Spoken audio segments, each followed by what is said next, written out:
I know, film noir isn't a uniquely American genre, but it helps. Imagine the same kind of movie as Bad Times at the El Royale if it even took place in Canada. Welcome to the El Royale, where you have the choice to stay in either beautiful Manitoba or majestic Saskatchewan. To the east, 100,000 freshwater lakes. To the west, a vista so flat you're probably looking at Alberta.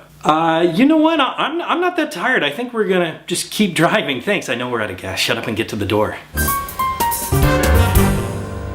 Another thing that I think only America could produce is a guy like Drew Goddard. I say this predominantly as a joke before my fellow Canadians lose their mind and have to defend our local talent. I say this because the native New Mexican Drew Goddard in both films that he's directed thus far features two-way mirrors, some shady surveillance, and creepy stuffed animals prominently displayed. Remind me to cancel my trip to New Mexico. Another thing I'll say about Drew Goddard is he's quickly becoming my second cinematic savior, and I say that for a lot of reasons, not the least of which is his personal and professional relationship with probable mentor and primary cinematic savior of mine, Joss Whedon. Yeah, I know, I talk about Joss as often as I can. But last time I did, it was for my Justice League review, so forgive me if I don't want that to be the last time. And this is not to take anything away from Goddard. He is his own man, he is creative, ingenious, and successful in his own right. That is not meant to transfer any of the credit to Whedon. But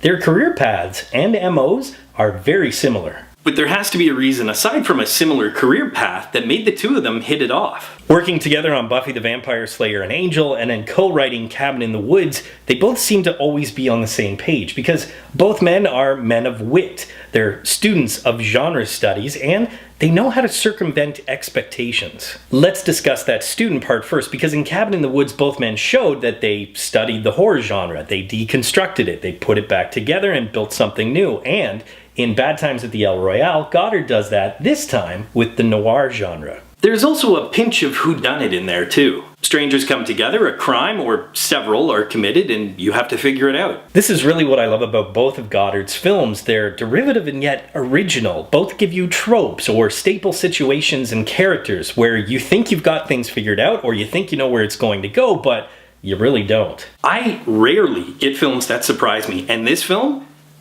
did. Sorry, I didn't actually have a surprise there. I know it's kind of ironic. I love this kind of setup where strangers come together, where they have a shady past or a dark secret, where they have to try and escape what was behind them, and then of course what's in front of them is murder. It's one of my favorite setups because it keeps you guessing, it's interesting, if done well. And Goddard not only does it well, but he takes it a step further. The story and the premise is fairly straightforward, as I mentioned before, but it's the format and the way that Goddard unravels the story that, while it may seem derivative, I see it as an homage to films that he thought was successful in the past. However, regardless, it's interesting. Every character is interesting. Every character is flawed. Every character is a dichotomy. So while you're looking at this and you're thinking, well, there's only half a dozen main characters, the way it unravels, it's almost like having a dozen. Kudos not only to Goddard for writing these character twists and directing these performances, but to the performers themselves. This was a relatively small lead cast,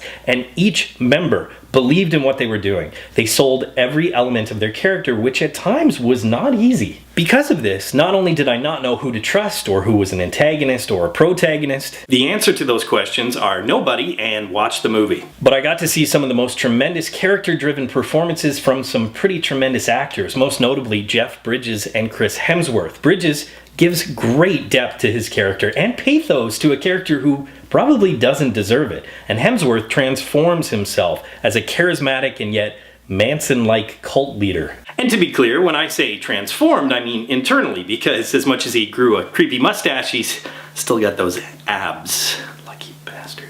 That doesn't mean dismiss the rest of the cast, however. I didn't get much of a chance to talk about Cynthia Erivo in my Widows review, and you guys will see this when the movie is released next month. She is a force. She's an amazing actor who's really made a quick jump from the stage to the screen, and she's the absolute heart of Bad Times at the El Royale. But we also got breakout performances from Bill Pullman's son Louis, and solid showings from John Hamm and Dakota Johnson. These characters could have easily fallen into melodrama or one single character trope, but they didn't, not only because of the script, but because every actor really believed in what they were doing. And because of that, every character has elements of rawness, power, subtlety, and pain, and that makes the cast the For the Win.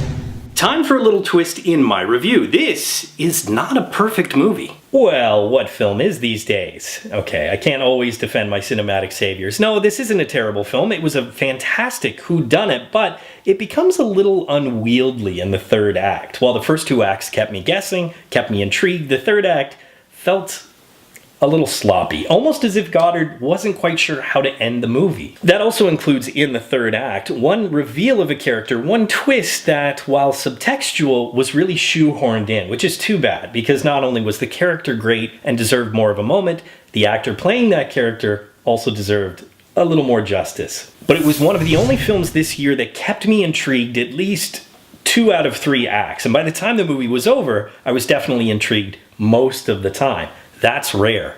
Much like Cabin in the Woods, it is a genre study, as I had mentioned before, but this time it's a love letter to noir films. Goddard is the perfect director for creating an incessantly dark tone and the perfect atmosphere to keep you on edge but interested, and that makes it and earn it. Poll question: who is your favorite TV or movie character with a dark secret? As always, leave your answers in the comments section below, but until next time, school's out. Hey Real students, thanks for watching. If you want to subscribe to Real School, click that round Real School logo right beside me. Also click that damn notification bell so you're aware of all of Real School's new content. You can follow me on Twitter, and of course, if you get anything out of Real School, you can always give a little back. Just click the link in the description below or the button down there, and you can become part of my Patreon team.